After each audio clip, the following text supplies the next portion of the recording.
Alright guys, they're making a new Resident Evil movie. Now before we get into this, don't forget to like, comment, subscribe, all the things. I've talked about Resident Evil a lot on this channel. I played all the games up into the 7th and 8th one, and it's not because I just kind of gave up on the franchise.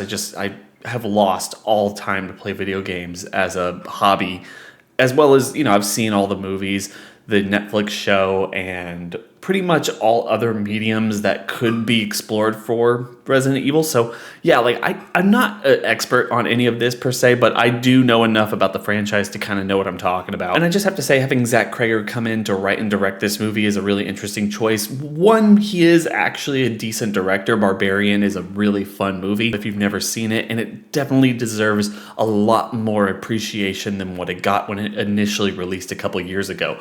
That being said, the initial concept of this apparently has been, we want to make it darker, more horrifying, and more in line with what was going on in the video games. More of a direct adaptation of what is going on in the video games, which, okay, that's kind of what Welcome to Racoon City was. Not that that movie is a direct adaptation of everything going on in the video games, and it certainly was way more action-packed than what we would regularly see in any of the video games.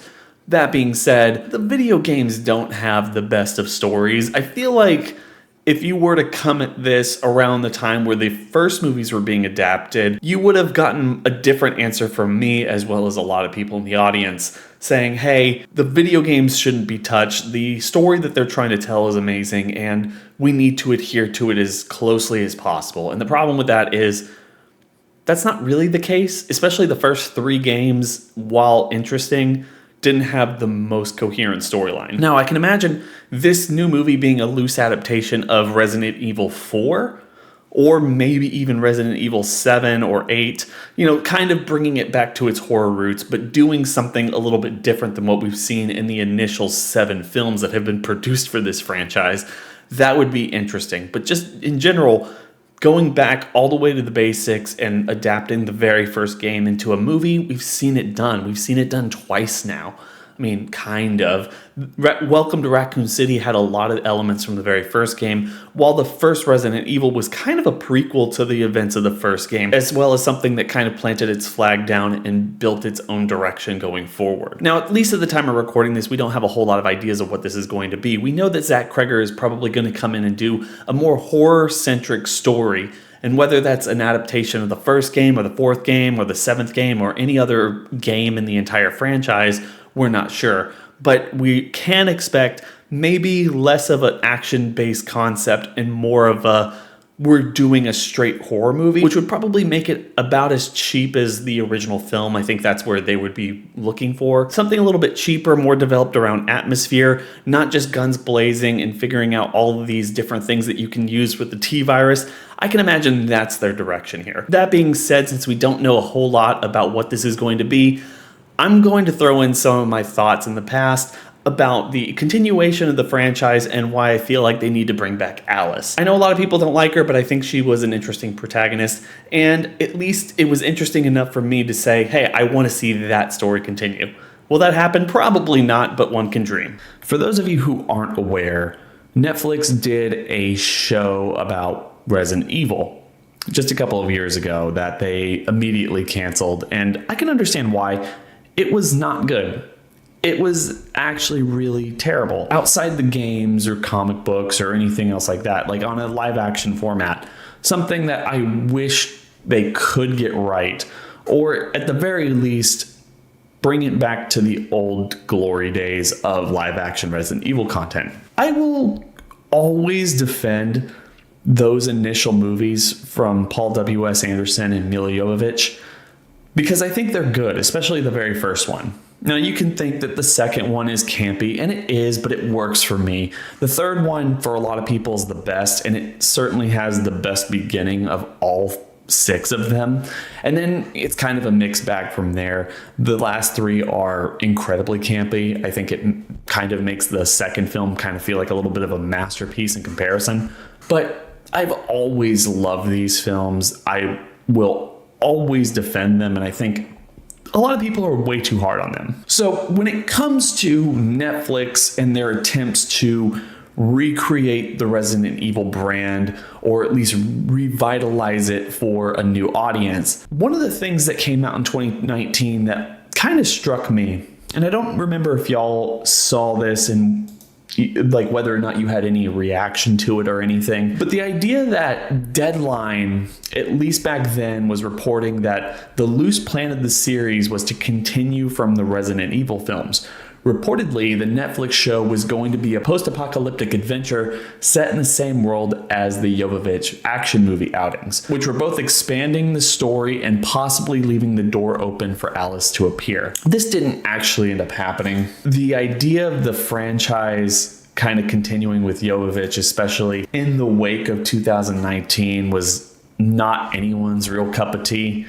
I feel like that last movie, even though that last movie made over $300 million worldwide, it somewhat bombed domestically. It had gotten to a point where the vast majority of general movie going audience in the United States were essentially done with this iteration of the Resident Evil franchise. And there was growing sentiment from fans online that thought that the best way forward was going to be doing the live action again, but at the very least, doing it in a way that was consistent with the story of the games, with the visual style of the games, and the characters from the video games. And while Netflix did not do that even a little bit, they did do Welcome to Racoon City, if that was the name of that movie, which bombed also domestically again. Same as the movies that we talked about earlier. Those movies came out during the pandemic, so it's not a one-to-one comparison. It might have done better, but the box office was recovering by the time that movie came out, and I don't remember seeing a whole lot of fanfare for it. I myself thought it was an okay movie, but again, I don't think it holds a candle to that original. And I feel like if Netflix still has the rights to this show or to this series to make more content, if you're not going to try to do another iteration of the movie in the style of George A. Romero, kind of like the very first game, or, swing for the fences and just do maybe a Resident Evil 7 adaptation or some kind of Resident Evil 4 adaptation or a Code Veronica adaptation and just kind of skip over the first 3 games of the series, then I think the best iteration of the franchise you can do going forward is simply just bring back Milla Jovovich's character and do a show set within that world like they were talking about in 2019. I've talked about this a little bit where it comes to her character Alice and why I think she needs to belong in the video games. They need to introduce her character and explain who she is. They don't have to keep her the backstory. They can recreate it for the games to make it consistent and fit within the video games. But it would be really fun to see her and use her abilities. And I know the movies have introduced characters from the games and have killed them off, and then it's tried to act like it has like a consistent through line throughout all 6 films, which it certainly doesn't. But I'm a fan, and I feel like it's really time to bring back this story and tell it for the fans. As much as anybody wants to sit around and talk about its failures as a story, a narrative, a adaptation of the video game, you'd be hard pressed to express like, yeah, but did people not like it? I think people domestically have nostalgia for that franchise, and I think people worldwide would accept it with open arms, like a continuation of that, especially in Japan, like they did with those first 6 films.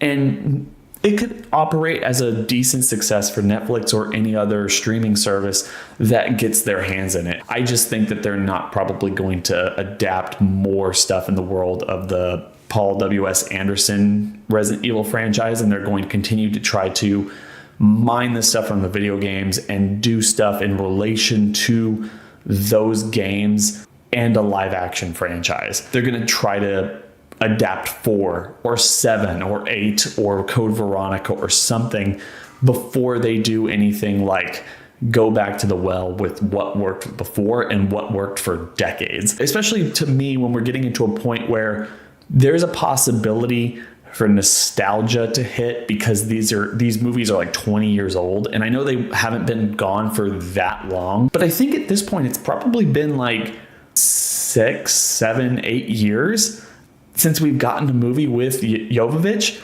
I think people could gravitate towards this and get excited for it because that's the kind of continuation characters that they're used to seeing and they would want to see more of, especially with, and I'm sorry, but you have to talk about all these people who get so mad at female and protagonists and action female movies and stuff over the last couple of years, especially with the Marvel crowd and Miss Marvel or the Marvels coming out this past year, and they hate this film because the woke and needless pandering. Those people, maybe I'm right, maybe I'm wrong, but I don't think that they're going to have an issue with the continuation of the Resident Evil franchise as it was portrayed in the early 2000s because they're hacks and this is stuff that they want to see because they're...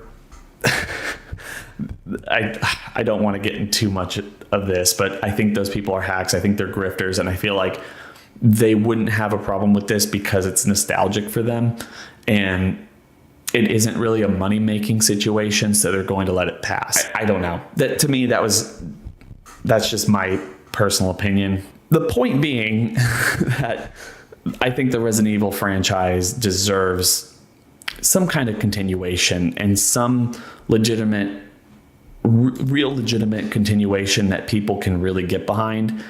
And for what it's worth, I don't necessarily think it's going to be found in any meaningful adaptation of the story from the video games.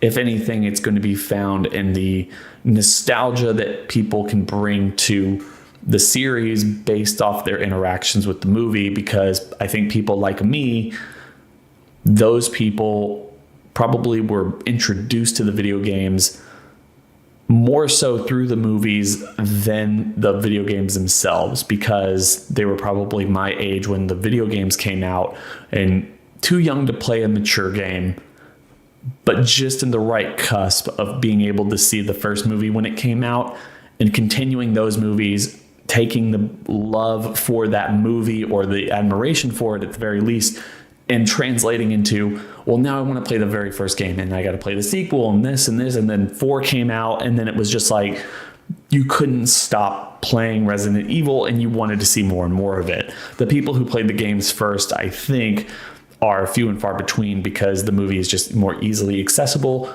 to younger audiences than those games are. At least that's the way that I see it. People might disagree, but I don't know. Share your thoughts in the comments.